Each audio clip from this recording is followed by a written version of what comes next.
ఆయుర్విజ్ఞాన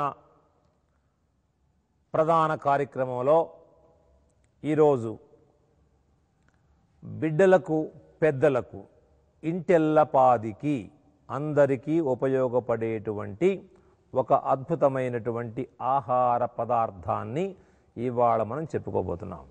ప్రతి మనిషికి వారానికి ఒకసారో రెండుసార్లు లేదా నెలకు 4-5 సార్లు ఉదరములో ఏదో ఒక సమస్య వస్తూ ఉంది. అలాంటి సమస్యల్లో ప్రధానంగా అగ్నిమాంద్యము అంటే ఉదరములో ఉన్నటువంటి జఠరాగ్ని మందగించిపోవడం. జఠరాగ్ని గనక మందాగ్నిగా మారిపోతే తిన్న ఆహారము పచనము కాదు, ఆహారాన్ని చూస్తేనే ఏవగింపు కలుగుతుంది, అది అజీర్ణముగా మారిపోతుంది. ఈ అగ్నిమాంద్యము కానీ అజీర్ణము కానీ అలాగే అజీర్ణ విరేచనాలు, అజీర్ణమైనటువంటి ఆహారం మిగిలి ఒక్కసారి విరేచనాలు నీళ్ల విరేచనాల రూపంలో వెళ్ళిపోతుంది. కొంత భాగము అజీర్ణ వాంతుల రూపములో పైకి వస్తుంది. అట్లాగే ఓకరింపు అంటే వాంతి రాబోతున్నటువంటి భావన, విపరీతమైనటువంటి త్రేన్పులు అంటే ఆహారము సక్రమంగా జీర్ణమై మనకు శరీరానికి ఉపయోగపడకుండా ప్రేవులలోనే మురిగిపోయినప్పుడు పైకి త్రేన్పులు వస్తూ ఉంటాయి. ఈ గొంతుల్లో మంట, నాలుక రుచి తెలియకపోవడం, ఇవి సర్వసాధారణమైన సమస్యలుగా ఈనాడు మారిపోయినాయి. దీనికి మనం గ్యాస్ వచ్చిందనో, ఎసిడిటీ వచ్చిందనో, కడుపులో మంట పడుతుందనో, లేదా త్రేపులు వస్తున్నాయనో ఏదో ఒకటి అంత గోలు తెచ్చుకొని మింగుతున్నాం. అప్పటికప్పుడు వ్యాధిని అణిచివేస్తూ ఉన్నాం. నీకు ఏ వ్యాధి అయినా సంపూర్ణంగా నయం కావాలి అంటే ఏ భూమిలో నివసిస్తున్నావో ఆ భూమి మీద ప్రవర్తిల్లినటువంటి ధర్మము ఏదైతే ఉందో ఆ ధర్మాన్ని, ఆ ప్రాకృతిక ధర్మాన్ని, సార్వకాలీనము సార్వజనీనము అయినటువంటి ప్రాకృతిక ధర్మాన్ని ఎవరు ఆచరిస్తారో వాళ్లకు మాత్రమే ఆరోగ్యము, ఆనందము, ఆయువు లభిస్తాయి. కేవలం ఔషధాలతోటి ఎవరు బ్రతకలేరు.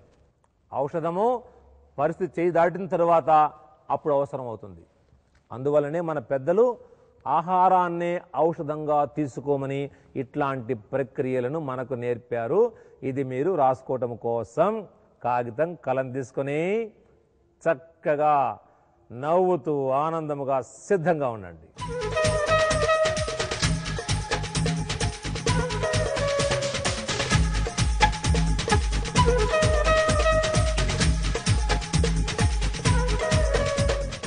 చూడండమ్మా, రాసుకోండి. 1/4 కేజీ నిమ్మ పండ్ల రసము 1/4 కేజీ తీసుకోవాలి. మంచి నిమ్మకాయలు తీసుకొని బాగా ఇట్లాగా నలిపి రసం తీసి ఈ విధంగా రసం తీసుకోవాలి. 1/4 కేజీ నిమ్మ పండ్ల రసము. దీన్ని గింజలు లేకుండా వడపోసుకోవాలి. తర్వాత చక్కెర, పంచదార లేదా పటిక బెల్లం కానీ, పంచదార లేక పటిక బెల్లం అంటే కండ చక్కెర అంతా ఒకటే. 1/4 కేజీ పంచదార, 1/4 కేజీ.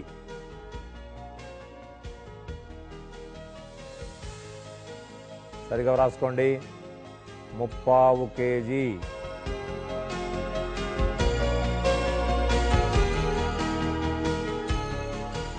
రాస్తున్నారా?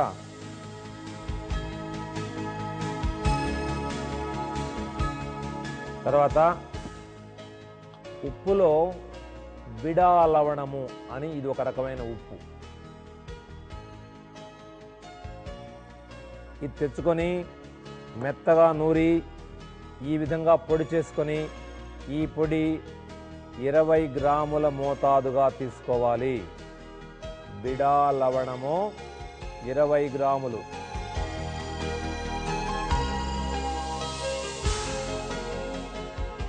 రాసుకోవడమా సరిగా? 20 గ్రాములు.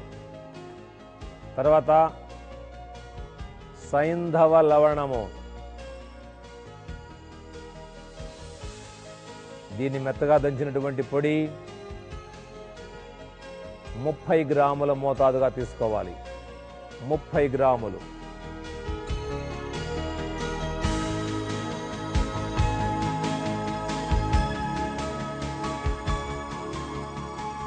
తర్వాత ఇంగువ, పొంగించిన ఇంగువ.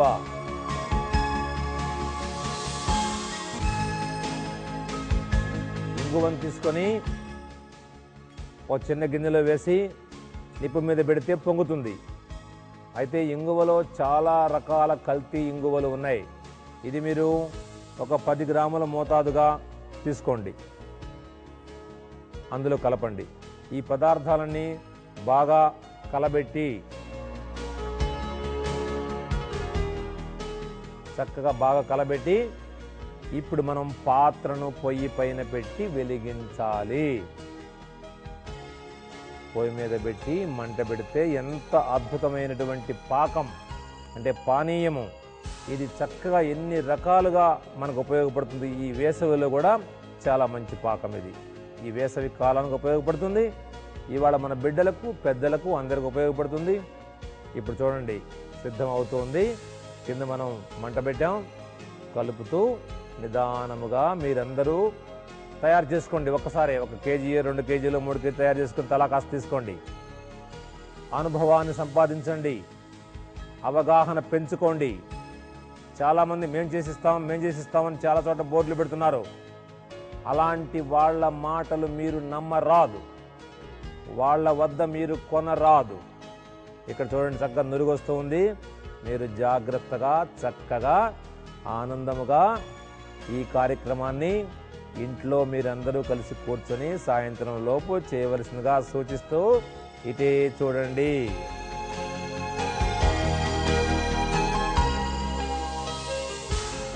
చూడండమ్మా, పాకం సిద్ధమైపోయింది.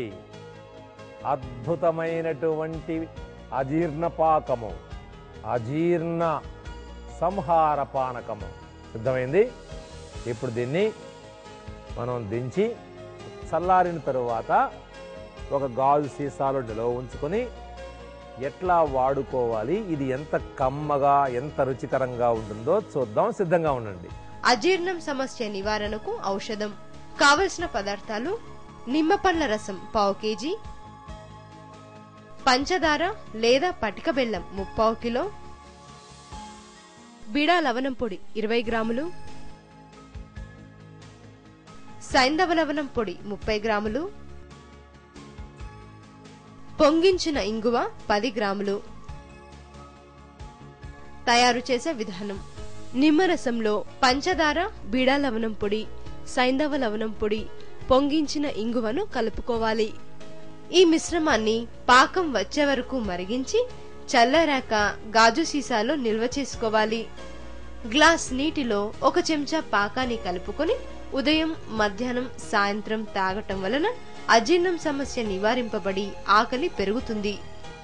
చూడండి, ఇలాగా చూడండి ఎంత అద్భుతముగా చక్కని ఎంత అతి రుచికరమైనటువంటి ఈ పాకం తయారైందో మీరు చూడండి.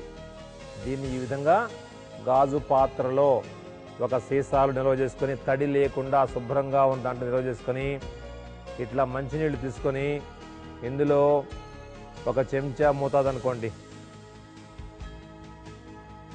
అందులో వేసి కలిపితే చక్కగా కలిసిపోతుంది. ఇది ఎంత రుచి ఉంటుందంటే రుచి కూడా ప్రాణం లేసి వచ్చినంత రుచిగా ఉంటుంది. ఒకవేళ ఈ పాకం కొంచెం మీకు ఏమైనా గట్టిపడి రాయేలాగా అయిపోతే ఇంకొకసారి చేయండి, మళ్ళీ కొంచెం చేయండి.